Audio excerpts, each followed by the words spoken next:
Hello friends, शक्ति अस्तित्व के एहसास के आने वाले एपिसोड की अपडेट जानने के लिए मेरे चैनल को लाइक एंड सब्सक्राइब कीजिए। एपिसोड की शुरुआत पुलिस से होती है। पुलिस अस्पताल पहुंचती है। मिस्टर और मिसेस कौशल उन्हें बताते हैं कि किसी ने उनके मरीज का अपहरण करने की कोशिश की, लेकिन जैसे ही उन्होंने सायरन की आवाज़ सुनी वे चले गए। जब पुलिस भी चली जाती है, वे श्री कौशल चर्चा करते हैं कि सौम्या अब सुरक्षित नहीं है, उन्हें उसे अपने घर शिफ्ट करना होगा। कमरे में प्रीतो डॉक्टर से उसका अच्छा इलाज करने के लिए कहती हैं। उसे अपने बेटे को ढूंढना है और उसे फिट होना है। डॉक्टर ने आश्वासन दिया कि वह जल्द ही ठीक हो जाएगी और उसे कुछ आराम करने के लिए कहता है। हरकसी डॉक्टर के साथ बाहर आता है। डॉक्टर का कहना है कि वह सदमे की स्थिति में है और उसे थोड़ा आराम करने की ज़रूरत है। सौम्या अपने कमरे में उठती हैं और चारों ओर देखकर चौंक जाती है कि वह कहाँ है। मिस्टर और मिसेस कौशल उसका अभिवादन करने आते हैं। उनका कहना है कि खुशी अब यहाँ उनकी बेटी के रूप में रहेगी। श्रीमती कौशल उनके लिए चाय बनाने की पेशकश करती हैं, लेकिन सौम्या चाय बनाने के लिए कहती हैं। लाउंज में लवनी सबके साथ बैठी है और सौम्या से अच्छी तरह मिलती है। अगली सुबह अस्पताल में सौम्या अस्पताल की दीवारों पर हरमन को गुलाबों लिखते हुए देखती है। वह उसे मना करती है। हरमन पूछता है कि वह सारी रात कहाँ थी। सौम्या का कहना है कि मिस्टर और मिसेज कौशल उन्हें घर ले गए हैं।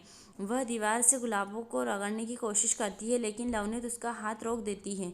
वह सौम्या से कहती है कि उसने उनका नाम लिखा है, वह गुलाबों है। हरमन सौम्या की ओर मुस्कुराता है, जो नाराज दिख रही थी। लवनीत हरमन को अपने साथ बाहर आने के लिए कहता है। हरमन सौम्या को चेतावनी देता है कि वह दीवार से कुछ नहीं रगड़े।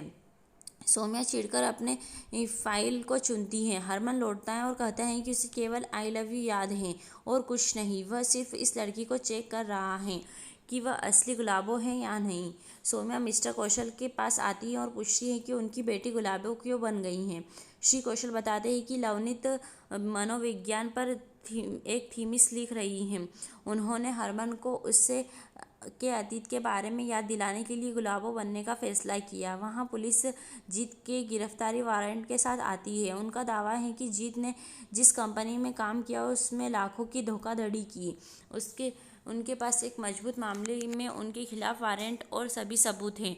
रावी रोती है, लेकिन हरकसी उसे जल्द ही वापस लाने का आश्वासन देता है। शर्नो कहती है कि जब से रावी ने यह गर्भ धारण किया है उनके परिवार में केवल परेशानियां हैं। प्रीतो सभी का ध्यान आकर्षित करने के लिए थाली को पीटती है। वह प्रीतोसी को लाने की मांग करती हैं, क्योंकि वह परिवार में सबसे बड़ा अभिशाप है। दादी ने एक विक्रेता से सब्जी खरीदने की कोशिश की, लेकिन विक्रेता उन्हें बेचने के लिए तैयार नहीं था। नानी को सुरभि का फ़ोन आता है। मनिंदर फ़ोन लेता है और कहता है कि लोगों ने उनके लिए यहाँ रहना मुश्किल कर दिया है। अगर वह लौटती हैं तो वे अपने मामलों को सुलझा सकते हैं।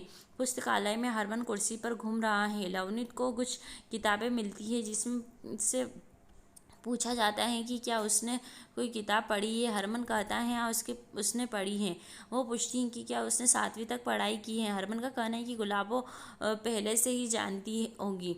लवनीत का कहना है कि वह चाहती है कि हरमन खुद बताए। हरमन नाराज हो गया और उसने किताब को पुस्तकालय के दरवाजे की ओर फेंक दिया।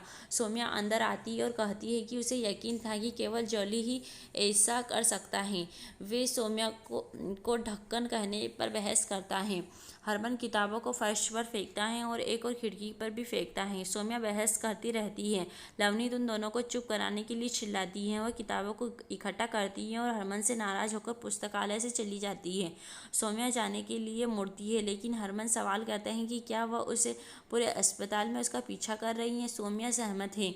हरमन ने गुस्से से उसकी गर्दन पकड़ ली। वह खांसती है। वह इसे तुरंत छोड़ देता है। यही एपिसोड समाप्त होता है। आने वाले एपिसोड की अपडेट जानने के लिए हमारे साथ बने रहें।